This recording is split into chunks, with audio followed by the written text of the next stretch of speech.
Yo, what's up, guys? We're back. We're going to be doing another Bellator best bets video for odds.com, odds HQ. So make sure to obviously always stay plugged into the channel. We just dropped that Friday after the weigh-ins video with me, Just Bleed, Cody Safdie, DFS by the numbers. Make sure to check that one out for all the bets that we're doing tomorrow, Saturday. But right now, this fight card is going to be Bellator 246, another fight card that's happening tomorrow as well.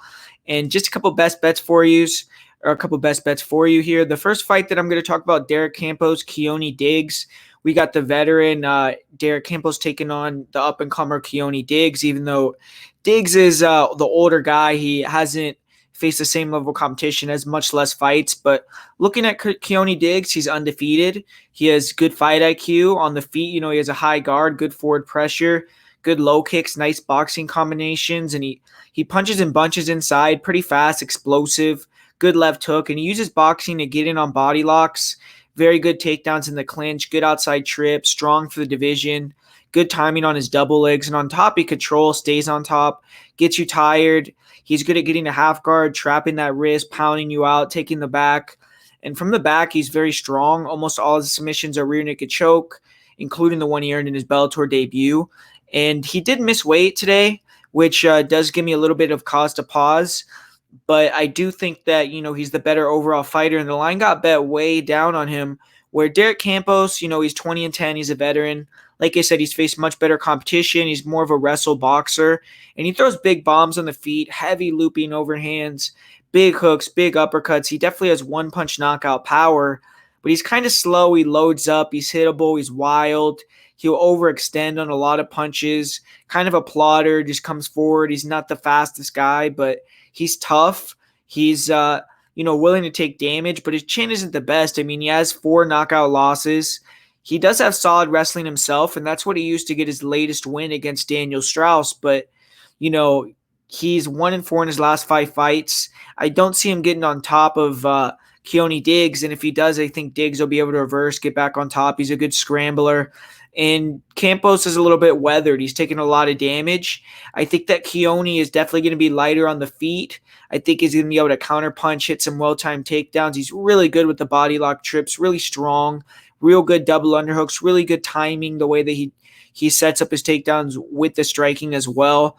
And I just think he's the more composed guy with him and Campos. I think that he has better fight IQ.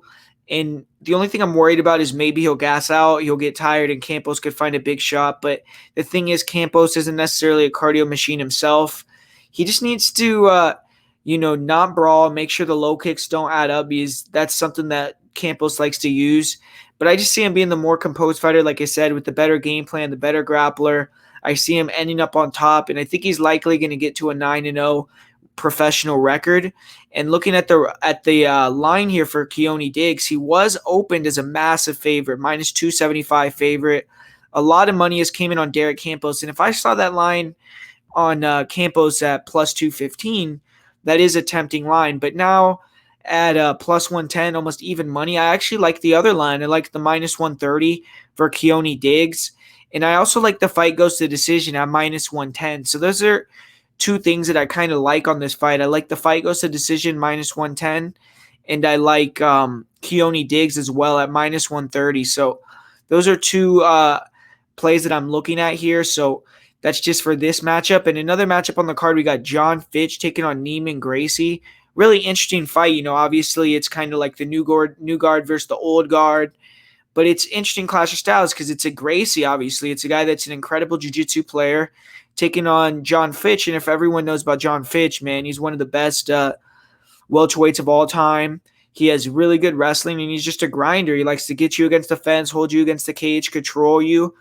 And Fitch has done good since leaving the UFC. He has gone 7-2-1. He just recently had a draw with Rory McDonald about a year and a half ago that a lot of people believe that he deserved the win on. And, taking on a guy like Neiman Gracie, Gracie hasn't fought in a long time either. He hasn't fought since June of 2019. He also lost to Rory McDonald, but much more definitive loss. And prior to that, Gracie was undefeated. He also had that submission win over Ed Ruth. But we just saw earlier tonight Ed Ruth get submitted by Taylor Johnson with a leg lock. So that kind of makes me a little bit,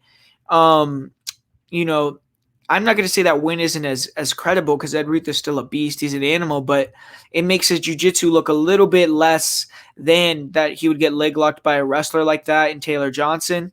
And just looking at this fight, I mean, we have seen Neiman Gracie taken down multiple times. He likes playing on his back. Both these guys aren't great strikers, man. They're not going to go out there and have a striking fight. It's going to be a grappler's fight, so John Fitch is going to give Neiman Gracie opportunities, but I think Fitch is a smart guy. He's been in there with the who's who. He has been submitted a couple times, but he hasn't been submitted recently. He got submitted by Husamar Palhares, who's just a tank. And he's got submitted by more experienced guys than Neiman, man. Neiman, 9-1, hasn't really faced many great competition. He beat Ed Ruth, who's a decent name. He lost to Rory McDonald. Other than that, I mean, he hasn't faced anyone even close to John Fitch's prestige and just ability. And John Fitch can grind, man. He could take you down. He could control on top. He could hold you against the cage. And Neiman Gracie is going to let him play his game. And unless he submits him, John Fitch is going to get another decision victory on his record here. And I'm just going to go with John Fitch. He's the veteran. He's a slight underdog now at plus 100.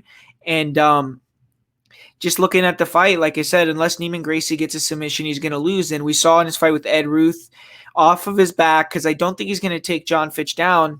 It took him, 3 rounds to get Ed Ruth tired. He couldn't get a submission off of his back. Eventually, the 4th round, Ed Ruth was gassed. He took him down, took his back, submitted him. If John Fitch gives up top position, Neiman could take the mount, take his back, get in a dangerous position, it's likely going to be over. But if John Fitch is on top, I think he's going to be good enough to float, defend the submissions, defend the leg locks, defend the triangles, defend the arm bars, and stay in top position, control against the cage, and do enough to win a decision here. Looking at it as well, I mean, I just feel like Neiman, even when he fought Rory McDonald, he was controlled against the cage. He was taken down, couldn't find the submission, lost the decision. So I just feel like it's more likely that John Fitch is going to be able to ride him out. I mean, we've seen that, the Gracies haven't really transitioned into this new era of MMA as good. John Fitch is a legend, man, and he's beaten real good jiu-jitsu guys in the past, Jake Shields, people like that. So I just think John Fitch, even at 42 years old, he's motivated. If he wins, he's maybe going to get a title shot here. And I just believe that he's going to be able to go in there, go in there and get the win, excuse me. It's going to be a decision, most likely. I mean, John Fitch hasn't gotten a finish in a while. Don't think he's going to finish a guy like Neiman Gracie because I think it's going to be more of a, control on top, control against the cage. Don't open up that much because of the submission threat. And it's probably going to go to decision. So I think John Fitch is going to be on the right side of that decision. John Fitch just has much, much more experience. He's a guy that's been in there with way better guys. He's a long resume, and he's just a grinder. And I think that if he could avoid the submission, then he's definitely going to get the decision victory. So I got to go with John Fitch here. And I'm playing him here. He's plus 100 underdog. He's even getting up to a plus 125 at some spots, plus 105. So he's gotten bet pretty high at one certain book, but probably around plus 100 you could get him. And I like John Fitch in this matchup. I just think he's going to be able to get the win here via decision. And then the last fight that we're going to talk about here, Juan Archuleta taking on Patchy Mix. This is a really, really interesting fight here. We got Juan Archuleta down at 135 again, where he did have that failed bid at the title shot when he fought Patricio Pitbull at 145. He lost. Then he went down to 135, beat Henry Corrales. Now he's getting another shot at a Bellator title, but it's going to be obviously at 135. And in terms of the fight, it's an interesting fight because Patchy Mix looks like a beast, man. He looks like somebody that could potentially be, one of the best 135ers of all time. I know that's early praise, but very big, very physical, southpaw, rangy on the feet. Even though I have seen him kind of vulnerable at times with his striking, and I do feel like Archuleta's dangerous, man, and Archuleta can kind of mix it up. He could stand switch. He's good at feigning level changes coming over the top and has that one-punch knockout power. So Mix has to be careful not to reach a little bit to get in the clinch, not to shoot from too far out, not to hold his hands too low when he comes in, because Archuleta will put his lights out. But I've seen Archuleta in his fight with Patricio Pitbull give up those double underhooks very easily, get controlled against the cage, get dropped. He's just very wild on the feet. And I think Patrick Mix is going to struggle more with a very technical guy on the feet that has good takedown defense, not a wild guy on the feet, because when you're wild, it's easier to see the shots coming. It's easier to get under you, get you down. And when Mix gets in that clinch, man, he's taking you down, he's taking your back, and he's either going to take you out with, one of those modified guillotines that he has from the back. He had a Suleiman stretch. He has a really good rear naked choke, obviously. And he's just a beast, man. He's a beast with his grappling off of his back. He has good scrambles, good sweeps to top position. Don't think Archuleta is going to want to grapple with him here. And Mix just has a thing about him, man, where he's just very, very just like super focused in there, super intense. But the thing is, he hasn't fought, those guys that have that one-shot power, hasn't fought many guys with the wrestling pedigree that Archuleta has. And if it stays on the feet, I'm a little bit worried that Patrick Mix may get knocked out. But the thing that I like about this fight, or the play that I like for this fight, is the fight doesn't go to decision at -165, because Archuleta is a guy that goes for it. He goes for the finishes, balls to the wall. Patchy Mix does the same thing, and Patchy Mix has gotten his last 4 wins in the first round. He goes really hard for the finish, and I feel like it's likely that Patrick Mix is going to get the submission here, but I think that since it's 5 rounds, I just don't see Patrick Mix being able to sustain that cardio through 5 rounds if it gets there. So I think that if the fight goes in the 3rd, 4th, 5th round, maybe you'll see Archuleta start to take over, get a finish. But I just think that fight's likely going to finish inside the distance. So that's going to be the 3rd play that I give you guys for this card and the final play. So thanks for watching, guys. This is the Bellator 246 Best Bets video sponsored by Odds HQ. And good luck to everyone.